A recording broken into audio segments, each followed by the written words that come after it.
بسم اللہ الرحمن الرحیم۔ السلام علیکم۔ میں ہوں حافظ شیخ عماد احمد۔ آپ دیکھ رہے ہیں اسلامک انفو۔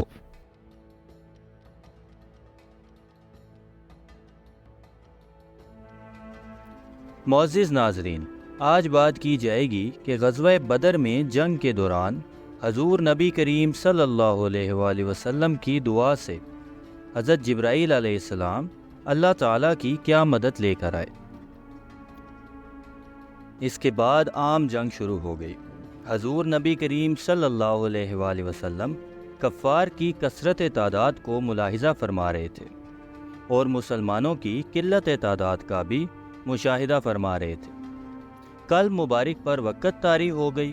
مسلمانوں نے جو آپ صلی اللہ علیہ وآلہ وسلم کے لیے عریش بنایا ہوا تھا، اس میں تشریف لائے اور قبلہ کی جانب رخ انور کر کے دعا میں مشغول ہو گئے۔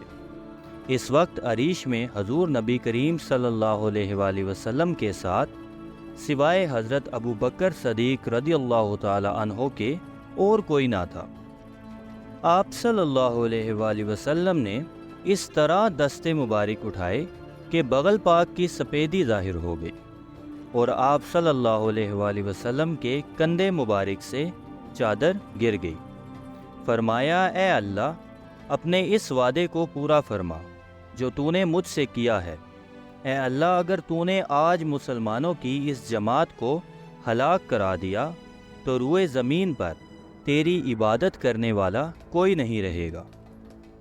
کہا جاتا ہے کہ دعا میں آپ صلی اللہ علیہ وآلہ وسلم نے اس قدر زاری کی کہ حضرت ابو بکر صدیق رضی اللہ تعالی عنہ نے آپ صلی اللہ علیہ وآلہ وسلم سے کہا، یا رسول صلی اللہ علیہ وآلہ وسلم، آپ کی زاری حد سے گزر چکی ہے۔ بے شک اللہ تعالیٰ نے آپ صلی اللہ علیہ وآلہ وسلم کے ساتھ جو وعدہ کیا ہے وہ پورا ہوگا۔ پھر حضرت ابو بکر صدیق رضی اللہ تعالی عنہ نے آپ صلی اللہ علیہ وآلہ وسلم کی چادر مبارک جو کہ کندھے سے گر چکی تھی کندھے پر ڈال دی اور آپ صلی اللہ علیہ وآلہ وسلم کو سینے سے لگا لیا۔ معزز ناظرین، روایات میں آیا ہے کہ ابھی حضور نبی کریم صلی اللہ علیہ وآلہ وسلم حضرت ابو بکر صدیق رضی اللہ تعالی عنہ کے ساتھ اپنے عریش میں ہی تھے کہ یکا یک آپ صلی اللہ علیہ وآلہ وسلم پر غنودگی طاری ہو گئی۔ پھر بیدار ہوئے تو خوش ہو کر ارشاد فرمایا، اے ابو بکر، اللہ تعالیٰ کی مدد آ گئی ہے اور جبرائیل علیہ السلام اپنے گھوڑے کی لگام پکڑے آ گئے ہیں۔ اس کے بعد حضرت جبرائیل علیہ السلام اور ان کے ساتھی جنگجوؤں کے استقبال کے لیے اپنی جگہ سے اٹھے اور میدان میں تشریف لائے اور ارشاد فرمایا، جو شخص کافر کو قتل کرے گا اس کا سامان اسی کے لیے ہے، اور جان لو کہ قسم ہے اس ذات پاک کی جس کے قبضہ قدرت میں میری جان ہے، جو اللہ تعالیٰ کی رضا اور طلب ثواب میں ان کافروں سے جنگ کرے گا، پھر وہ اللہ کی راہ میں شہید ہو جائے تو اس کے لیے ابدی جنت ہے۔ اس پر حضرت عمیر بن الحام رضی اللہ تعالیٰ عنہ چند کھجورے ہاتھ میں لیے کھا رہے تھے۔ انہوں نے کہا، مجھے خوشخبری ہو کہ میرے اور جنت میں داخل ہونے کے درمیان اب کوئی فاصلہ نہیں، سوائے اس کے کہ میں ان کافروں کے ہاتھ سے شہید ہو جاؤں۔ یہ کہہ کر اپنے ہاتھوں سے کھجوریں پھینک دیں اور تلوار کو ہاتھ میں لے کر کفار کے ساتھ جنگ میں مصروف ہو گئے اور شہید ہو گئے۔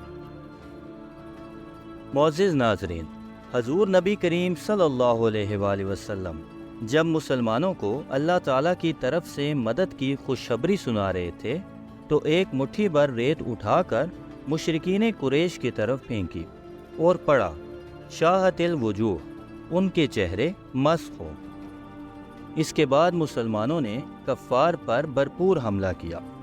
حکم بن حزام کا کہنا ہے کہ جب حضور نبی کریم صلی اللہ علیہ وآلہ وسلم نے مٹھی بھر ریت ہماری جانب پھینکی تو ہم نے ایک آواز سنی جو آسمان سے آ رہی تھی، کنکریوں کی آواز کی طرح جو تشت میں گرتے وقت پیدا ہوتی ہے، اور ہم اس آواز کو سن کر دوڑ پڑے۔ کہا جاتا ہے کہ جب وہ ریت مشرکین کے چہروں پر پڑی تو کوئی کافر ایسا نہیں تھا کہ جس کی آنکھوں میں اور ناک میں ریت کے ذرے نہ پہنچے ہوں۔ ان کے چہرے پھر گئے اور وہ شکست کھا کر بھاگ کھڑے ہوئے۔ اس کے بعد اللہ تعالیٰ نے کفار مکہ کے لشکر میں سے کسی کو ہلاک کرایا اور کسی کو قید کرایا، اور جو قید ہوئے وہ بھی ان کے سرداروں اور اشراف میں تھے۔